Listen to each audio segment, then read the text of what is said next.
మంచిది. అరుణోదయపు దినాన లేచి ప్రార్థించుకున్నారు కదూ, కంఠధ్వని దేవునికి వినిపించారు కదూ. అవును, పరిశుద్ధ గ్రంథమైన బైబిల్ చదవటం ఎంతవరకు వచ్చింది? సంవత్సరం ముగింపు దినాలకు వచ్చాం. సంవత్సరంలో కనీసం ఒకసారైనా బైబిల్ చదివి పూర్తి చేస్తాం అని తీర్మానం చేసుకున్నారు కదా. ఎంతోమంది బిడ్డలు అనయ్య మొదటిసారి చదివి పూర్తి చేశాం, మరలా సెకండ్ టైం స్టార్ట్ చేశాం. ఎంతోమంది బిడ్డలు కామెంట్ బాక్స్లో రాశారు. గతంలో మీరు ఎంతవరకు చదవటం వచ్చిందో కింద కామెంట్ బాక్స్లో రాయండి. నిన్నటి దినం బుధవారం మన ఇమ్మాన్యుయల్ మినిస్ట్రీ సెంట్రల్ మందిరం నుండి ఒక అద్భుతమైన బైబిల్ స్టడీ. దేవుని చేతుల్లో బలమైన పాత్రగా నీ వాడబడినట్లు ఇది విను. అపోస్తలుడైన పౌలు వారు దేవుని చేతుల్లో బలమైన పాత్రగా తను వాడబడటానికి కారణాలు, కొన్ని దివ్యమైన విషయాలు పరిశుద్ధ లేఖనాల్లో నుంచి మనం విన్నాం కదా. ఒకవేళ మీరు వినకపోతే తప్పకుండా గడిచిన రాత్రి యూట్యూబ్లో అందించిన వర్తమానం విని ఆశీర్వదించబడగలరని ప్రేమతో మనవి చేస్తూ, ఈ దినం పరిశుద్ధాత్మ దేవుడు మీతో పంచుకోమని కొన్ని దినాల నుంచి నా హృదయంలో ఉంచిన ఓ దివ్యమైన వర్తమానం. ఈ వర్తమానం వింటుండగా ఇది నా కొరకే, నా కుటుంబం కొరకే అన్నట్లుగా హృదయాంతరేంద్రియాల్లో నుంచి ఈ వర్తమానం మీ కొరకు దేవుడు కానుకగా ఇస్తూ ఉన్నారు. చూడండి, జకర్యా గ్రంథం 9వ అధ్యాయం 12వ వచనం నేను చదువుతాను. బంధకములలో పడియుండియు నిరీక్షణ గలవారలారా, మీ కోటను మరలా ప్రవేశించుడి. రెండింతలుగా మీకు మేలు చేసేదనని నేడు నేను మీకు తెలియజేయుచున్నాను. ఆమేన్. నేడు, ఈరోజు దైవజనమా, మీకు దేవుడు తెలియచేస్తున్న సంగతి, ఈ దినము నుండి రెండంతలుగా దేవుడు మీకు మేలు చేయబోతూ ఉన్నాడు. నా దేవుని లేఖను సెలవిచ్చిన మాట పాత నిబంధనలో కానీ క్రొత్త నిబంధనలో కానీ ఎన్ని వాగ్దానాలు ఉన్నాయో క్రీస్తు యేసు ద్వారా ప్రతి వాగ్దానం మన జీవితంలో అవును అన్నట్లుగా ఉన్నాయని, యేసుక్రీస్తు ప్రభుల వారి ప్రశస్త రక్తము ద్వారా ప్రతి వాగ్దానానికి మనం హక్కుదారులం. దేవుని వాక్యం ఘంటాపదంగా చెప్తూ ఉంది. ఈ స్థలంలో ఇజ్రాయేలు ప్రజలు బబులోను చెరలో ఉన్నప్పుడు వారిని గూర్చి మాట్లాడుతున్న ఓ దివ్యమైన మాట, బంధకములలో పడియుండియు నిరీక్షణ గలవారలారా, వా, మీ కోటలో మరలా ప్రవేశించుడి. రెండంతలుగా మీకు మేలు చేసేదనని నేడు నేను మీకు తెలియచేయుచున్నాను. ఇశ్రాయేలీలు బబులోను బంధకాల్లో పడిపోయారు. 70 సంవత్సరాల నుంచి ఆ బంధకాలతో బంధించబడ్డారు. కానీ విచిత్రం ఏంటంటే, బంధకాలలో బంధించబడ్డా వారి గుండెల్లో ఒక నిరీక్షణ, మా దేవుడు తప్పకుండా కనికరిస్తాడు, ఈ బంధకాలలో నుంచి దేవుడు మాకు విడుదలిస్తాడు, ఒకరోజు వస్తుంది మేము స్వతంత్రులుగా మార్చబడతాం, ఒకరోజు వస్తుంది మేము విడుదల పొందుతాం. ఈ బంధకాలు శాశ్వతం కాదు, ఈ సంఖ్యలు శాశ్వతం కాదు, మేము స్వతంత్రులుగా బ్రతుకుతాం, అది మాకు శాశ్వతం అని బంధకాలలో ఉండి కూడా నిరీక్షణను కోల్పోకుండా నిరీక్షణతో ఆ ప్రజలు బ్రతుకుతూ ఉన్నారు. అందుకని అంటాడు, రెండంతలుగా నేను నీకు మేలు చేసేదను అని. తమ్ముడు, చెల్లి, ఈరోజు ఈ వాక్యం వింటున్న నీ బ్రతుకులో ఏ బంధకాల్లో నువ్వు పడిపోయావు?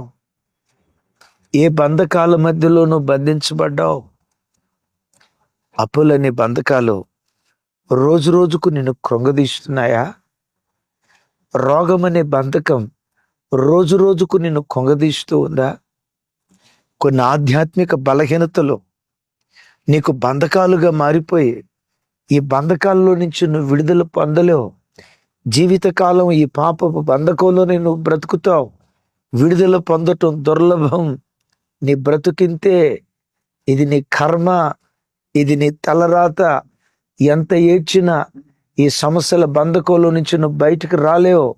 ఎంత కన్నీళ్లు కార్చినా ఇది నువ్వు అనుభవించాల్సిందే, చచ్చే వరకు ఈ బంధకం నీతో ఉంటుంది అని సైతానుగాడు ఒకవేళ నిన్ను భయపెడుతున్నాడా? ఓ తెలియని నిస్సహాయతకు, ఓ తెలియని కృంగుదలకు శత్రువు నిన్ను తీసుకొని వెళ్ళాడా? ఈరోజు ప్రభు నీతో మాట్లాడుతున్నాడు. ఏ బంధకాలలో నువ్వు బంధించబడ్డా గుండెల్లో నిరీక్షణ పెట్టుకో, గుండెల్లో ధైర్యం తెచ్చుకో. నా దేవుడు విడిపిస్తాడు, నన్ను స్వతంత్రుడిగా మారుస్తాడు, ఒకరోజు వస్తుంది రెండంతల మేలు చేస్తాడు అనే నిరీక్షణ నీ గుండెల్లో నువ్వు పెట్టుకొని బ్రతికితే తప్పకుండా ఈ దినమే నా దేవుడు నిన్ను కనికరించునుగాక. వీరు బంధకాలలో పడి ఉండి దేవుని పట్ల నిరీక్షణ కలిగి ఉన్నారు. ఎందుకు నిరీక్షణ కలిగి ఉన్నారు? ఈ దేవుడు ఎట్టివారో కీర్తనకర్త దావీదు గారు కీర్తన రాస్తూ ఇలా దేవుని గురించి పాడతారు. చూడండి, కీర్తనల గ్రంథం 68వ కీర్తన 6వ చరణం. ఆయన బంధింపబడే వారిని విడిపించి వారిని వర్ధిల్ల చేయువాడు. బంధకాలలో పడి ఉండి వారు దేవుని పట్ల నిరీక్షణ కలిగి ఉండటానికి కారణం ఏంటో తెలుసా? ఆ దేవుడు ఎట్టివారో ఆ ప్రజలు ఎరిగారు. ఎట్టివాడాయినా బంధకములలో బంధించబడిన వారిని విడిపించి వారిని వర్ధిల్ల చేసే దేవుడు అన్న సంగతి వాళ్ళు ఎరిగి ఆ దేవుని పట్ల నిరీక్షణ కలిగి ఉన్నారు. క్రైస్తవ జనమా, నీవు ఆరాధించే యేసు క్రీస్తు 24 గంటలు యేసు యేసు అంటూ పిచ్చి ప్రేమతో యేసును ప్రేమిస్తున్నావే. ఆయన నేటి వరకు నీ కంటికి కనబడకపోయినా చూడకుండా ఆయన పట్ల విశ్వాసం కలిగి బ్రతుకుతున్నావే. నీ చుట్టాలు, రక్త సంబంధికులు, ఎందుకే ఆ దేవుని దగ్గరికి వెళ్ళావు? మనకు దేవుళ్ళు తక్కువైపోయారా? ఎందుకే ఆ దేవుడిని ఆశ్రయించావని వెకిలిగా, ఎగతాళిగా, కించపరుస్తూ మాట్లాడుతున్నా. ఆ దేవుని గొప్పతనం పరిపూర్ణంగా ఎరిగి ఆయనే నిజదేవుడు అన్న సంగతి నీ మనోనేత్రాలు వెలిగించబడుట ద్వారా గ్రహించి ఆయన కొరకు బ్రతుకుతున్నావే. అని యేసు ఎవరో తెలుసా? పిచ్చి ప్రేమతో నువ్వు ఆరాధిస్తున్న ఆ యేసు ఎవరో తెలుసా? బంధింపబడిన నిన్ను విడిపించే దేవుడు. విడిపించేవాడు మాత్రమే కాదు, విడిపించి నిన్ను వర్ధిల్ల చేసే దేవుడు. ఆ దేవుని పట్ల గుండెల నిండా నిరీక్షణ పెట్టుకో. చుట్టూతా ఉన్న బంధకాలను చూసి, ఏంటయ్యా ఈ బంధకాలు, ఏంటయ్యా ఈ అవమానాలు, ఏంటయ్యా ఈ రోగాలు, ఏంటయ్యా ఈ నిందలు, ఏంటయ్యా తెలుసు జీవితం అంతా ఏడ్పేనా అని బంధకాలను చూసి అడవకో. బంధకాల మధ్యలో గుండెల నిండా దేవుని పట్ల నిరీక్షణ కలిగి నువ్వు బ్రతకగలిగితే రెండంతలుగా దేవుడు నీ పట్ల మేలు చేయునుగాక. ఆమేన్. అద్భుతం. పరిశుద్ధ గ్రంథమైన బైబిల్లో కొందరు కొన్ని బంధకాలలో బంధించబడ్డారు. కానీ అద్భుతం ఏంటంటే బంధకాలలో బంధించబడ్డ నిరీక్షణ కోల్పోలేదు. వాళ్ళు నిరీక్షణ కోల్పోలేదు. రోజు రోజుకు వాళ్ళ పరిస్థితులు దిగజారిపోతున్నా, కృషించిపోతున్నా, విశ్వాసం మాత్రం రోజు రోజుకు బలపడుతుంది. దేవుని పట్ల వాళ్ళ నిరీక్షణ స్థాయి రోజు రోజుకు ఎదుగుతుంది.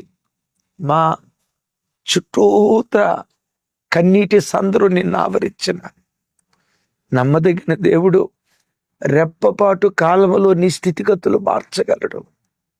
నమ్మదగిన దేవుడు. ఆయన తన సమయం వచ్చినప్పుడు కార్యం తలపెడితే రాత్రికి రాత్రే పరిస్థితులు విప్లవాత్మకంగా మార్చగలిగిన దేవుడు. ఇది జరుగునా అని అనుకొనని భీకర కార్యాలు నీ పట్ల జరిగించే దేవుడు. నేను ప్రకటించే, నీవు ఆరాధించే నజరేయుడైన యేసుక్రీస్తు వారు. కొందరు బంధకాలలో బంధించబడ్డారు, కానీ వారి గుండెల్లో ఉన్న నిరీక్షణ ఆశ్చర్యం, అమోఘం, అద్వితీయం, అనుసరణీయం. విన్నారా? రండి, యెషయా గ్రంథం 38వ అధ్యాయం మొదటి 3 చరణాలు చదువుతాను. 3 వచనాలు.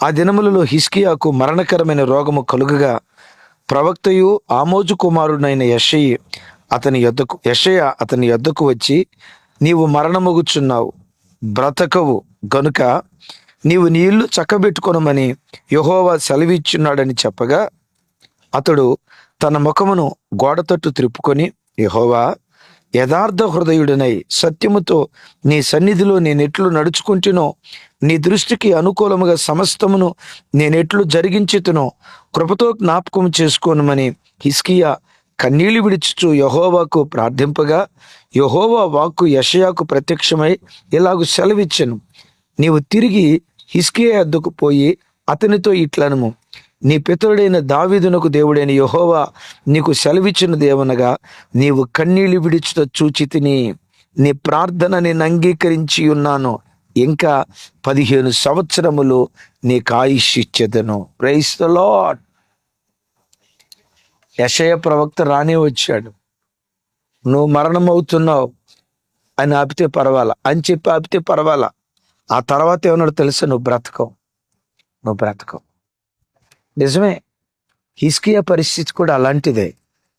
వీపు మీద క్యాన్సర్ పుండు పుట్టి, ఓసారి దైవజనులు రాజశేఖరయ్య గారు చెప్పారు, ఆ పుండు పగిలి వీపు బాగాన గుంట ఏర్పడిందట. ఎంత భయంకరమైన గుంట ఏర్పడిందో తెలుసా? ఓ మనిషి పిడికిలి బిగించి ఆ పుండులో చేయి పెడితే ముంజేయి దాకా చెయ్యి లోపటికి వెళ్ళేదట. అంత పెద్ద గుంట. బాధాకరమైన సంగతి ఏంటో తెలుసా? ఆ పుండు లోపట పురుగులు, ఒక్కొక్క పురుగు మనిషి చిటికిన వేలు ఎంత లావుంటుందో కుడి ఎడంగా అంత లావుండేదట. అంత లావున్న పురుగులు ఆయన శరీరాన్ని, మాంసాన్ని తింటా ఉంటే ఆ బాధ తట్టుకోలేక, అంటాడు కదా, ఎముకలు విరిగిపోయేంత బాధ, మూలుగుతూ ఓ ఓ అని. రోగం చూస్తే తీవ్రత. కొంచెం వైద్యం తెలిసిన వాళ్ళు, రాజా, ఈ పురుగులు నీ మాంసాన్ని తినకుండా ఉండునట్లుగా రోజుకొచ్చి ఒక 2-3 కిలోల జంతు మాంసం వేస్తే ఆ పురుగులు ఆ మాంసం తిని నీ శరీరాన్ని తినకుండా ఉంటాయి అని చెప్తే, రోజుకొచ్చి 2 కిలోల ఎంతో మాంసం వేస్తే పురుగులు బయటకు వచ్చి జంతు మాంసాన్ని తిని ఆయన శరీరాన్ని తినకుండా ఉండేయట. ఎంత భయంకరమైన మరణ బంధకం అది. తనంతట తానే ఇక నేను చనిపోతాను అనే పరిస్థితి కదా. మూలిగే నక్క మీద తాటికాయ పడ్డట్లుగా యెషయా ప్రవక్త రాని వచ్చి, నువ్వు మరణం కాబోతున్నావు అన్నాడు కదా, నువ్వు బ్రతకో అని అన్నాడు కదా. ఇంత భయంకరమైన బంధకాలలో పడి ఉండి కూడా హిజ్కియా నిరీక్షణ కోల్పోలేదు. గోడ తట్టు అభిముఖుడై, యెహోవా, యథార్థ హృదయుడనే సత్యముతో నీ సన్నిధిలో నేను ఎట్లు నడుచుకుంటునో, సమస్తమును నీ దృష్టికి నేను ఎట్లు అనుకూలముగా నడుచుకుంటునో కృపతో జ్ఞాపకం చేసుకోయ్యా, నన్ను బ్రతికించయ్యా. దేవుని సన్నిధిలో కన్నీళ్లు కారిస్తే ఆ ప్రార్థన దేవుడు విని బాగు చేసి 15 సంవత్సరాల ఆయుష్ను పొడిగించాడు. ఎందుకు పొడిగించాడో చెప్పమంటారా? తాను కార్చిన కన్నీళ్లు, చేసిన ప్రార్థన. ఎందుకు ఆ ప్రార్థన చేశాడు? ఆయన గుండెల్లో నిరీక్షణ. బంధకాలలో పడి ఉండి కూడా బాగు చేయుటకు నా దేవుడు సమర్థుడు. బంధింపబడి వారిని విడిపించే దేవుడు కదా, వారిని వర్ధిల్ల చేసే దేవుడు కదా. నా దేవుడు తప్పకుండా నన్ను బాగు చేస్తాడు, ఈ బంధకాలలో నుంచి నాకు విడుదలిస్తాడు. కన్నీళ్లు కారుస్తూ ప్రార్థన చేశాడు. తమ్ముడు, చెల్లి, హిజ్కియాని ఆ మరణకరమైన రోగం, నువ్వు చస్తావు అని భయపెట్టిందే, నీ జీవితంలో ఏ సమస్య, నువ్వు చావు, నువ్వు చచ్చిపో సమస్య, చావే ఈ సమస్యకు పరిష్కారం. ఏ సమస్య నేను చావు కొరకు భయపెడుతుంది? ఏ సమస్య చావు కొరకు నేను పురికొల్పుతుంది? మరణం అనే ఏ కత్తి నీ మెడ మీద వేలాడుతుంది? నా ఆదాయం చూస్తే ఇంత, నాకున్న అప్పులు చూస్తే అంత, బ్రతుకు కాలం అంతా కష్టపడిన ఈ అప్పులు నేను తీర్చలేను. అప్పుల సమస్య, చావరా నువ్వు అని అంటుందా? కఠినుడైన భర్త, 20 సంవత్సరాలు ఓర్చుకున్నానయ్యా, ఇంకా ఓర్చుకునే ఓపిక లేదయ్యా, ఏడ్చి మొరపెట్టానయ్యా, భర్త మారలేదయ్యా, ఇక ఎంత ఏడ్చినా ఇంతే నా బ్రతుకు, ఈ మూర్ఖుడైన భర్తతో కాపురం చేసే కంటే నువ్వు చావు అని భర్త యొక్క మూర్ఖ ప్రవర్తన చావు కొరకు నిన్ను పురికొల్పుతుందా?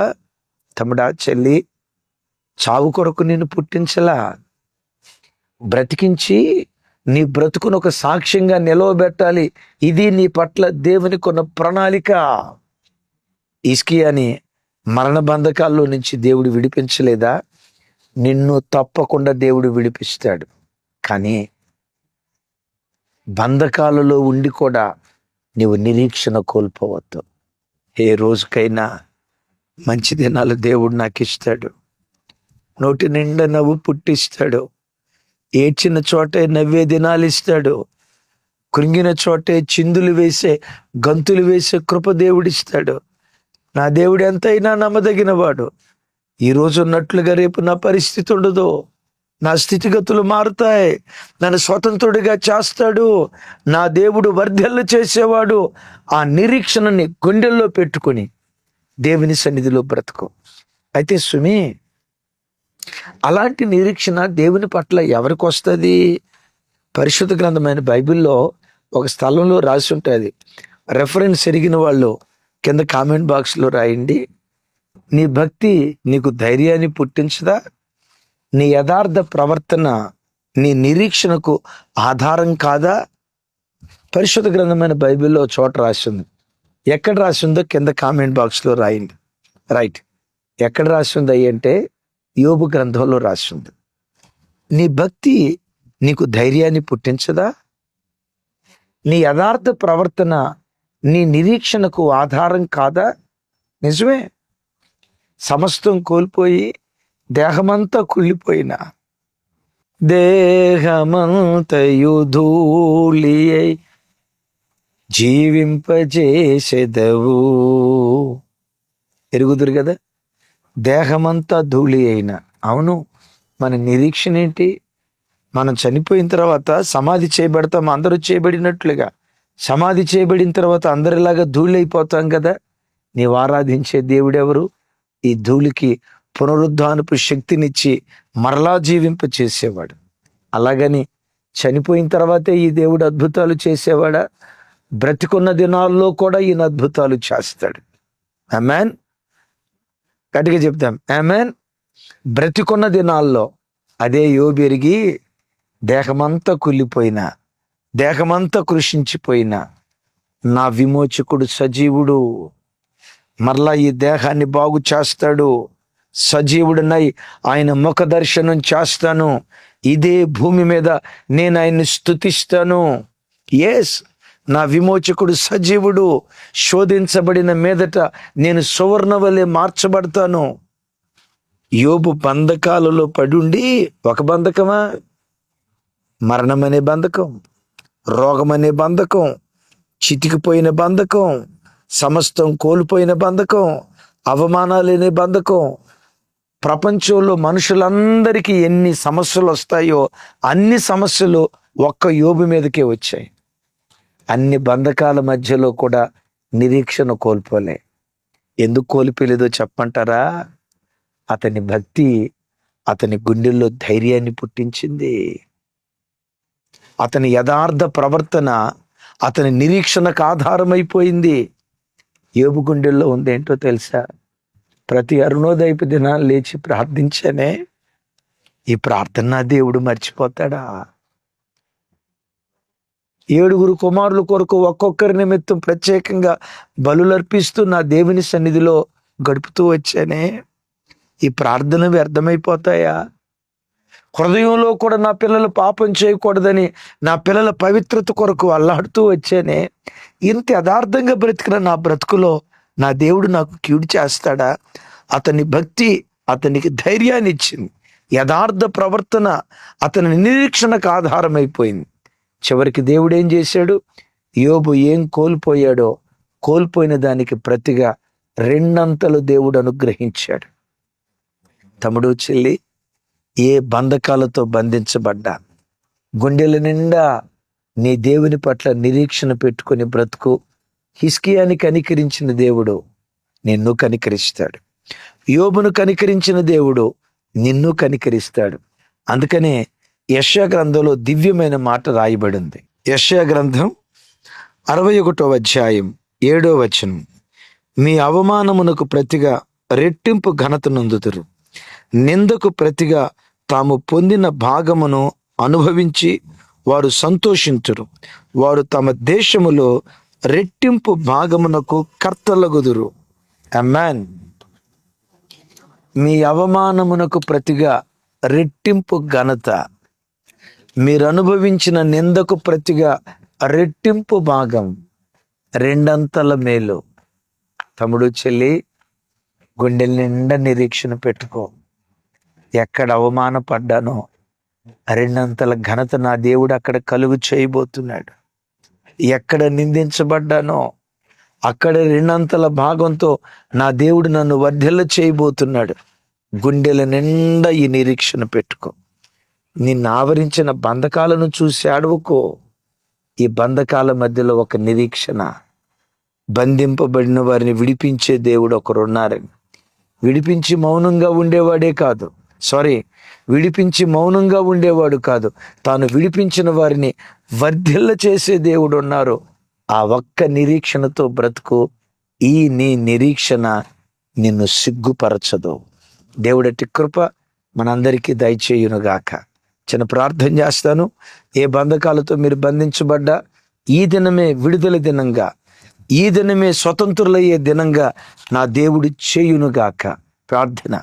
సర్వశక్తి గల తండ్రి, నీ పిల్లల కొరకు ప్రార్థిస్తున్నాను. ఎవరు ఏ బంధకాలతో బంధించబడ్డారో ఒకసారి మీరు జ్ఞాపకం చేసుకుని.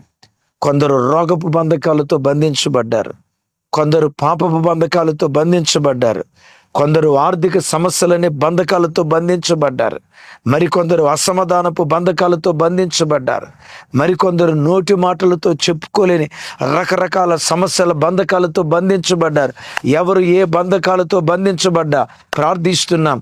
నజరేయుడైన యేసు అధికారం గల నామం పేరిట ఇప్పుడే ఆ బంధకాలు తెగిపోవునుగాక. ఆ బంధకాల నుంచి బిడ్డలకు విడుదల దయచేయుదురుగాక. విడుదలతో నువ్వు ఆపే దేవుడవు కాదయ్యా, విడిపించిన వారిని వర్ధిల్ల చేసే దేవుడవు. యేసు నామం పేరిట ఈ దినమే రెండంతల మేలు ఒక్కొక్క బిడ్డ జీవితంలో మీరు జరిగించుదురుగాక. మా ప్రార్థన మీరు ఆలకిస్తున్నందుకు స్తోత్రాలు. ప్రార్థిస్తుండగానే ప్రజలకు విడుదలిస్తున్నందుకు స్తోత్రాలు. ప్రార్థిస్తుండగానే రెండంతల మేలు నీ పిల్లలకు చేయబోతున్నందుకు స్తోత్రాలు. బిడ్డల గుండెల నిండా నిరీక్షణ పెట్టుకుని బ్రతుకున్నట్లుగా మీరే విశేష కృప చూపి మహిమ మీరు పొందుకోమని యేసు నామం పేరిట ప్రార్థించి స్తుతించి పొంది ఉన్నాము తండ్రి. తండ్రి అయిన దేవుని ప్రేమ, కుమారుడైన యేసుక్రీస్తు వారి దివ్య కృప, పరిశుద్ధాత్మ దేవుని సహవాసం మనకు సకల పరిశుద్ధులకు సదా తోడయుండి నడిపించునుగాక. ఆమేన్. ప్రత్యేకంగా మీలో ఎంతో మంది ఈ పరిచర్యను ప్రేమించి మీ విలువైన కానుకలు ఈ పరిచర్యకు పంపిస్తూ పరిచర్యను ప్రోత్సహిస్తున్నారు. మిమ్మును మీ కుటుంబాలను సర్వశక్తి గల దేవుడు సమృద్ధిగా దీవించి మీరు చేసిన దానికి నిశ్చయంగా 100 ప్రతిఫలం దేవుడు అనుగ్రహించునుగాక. ఆమేన్. Thank you.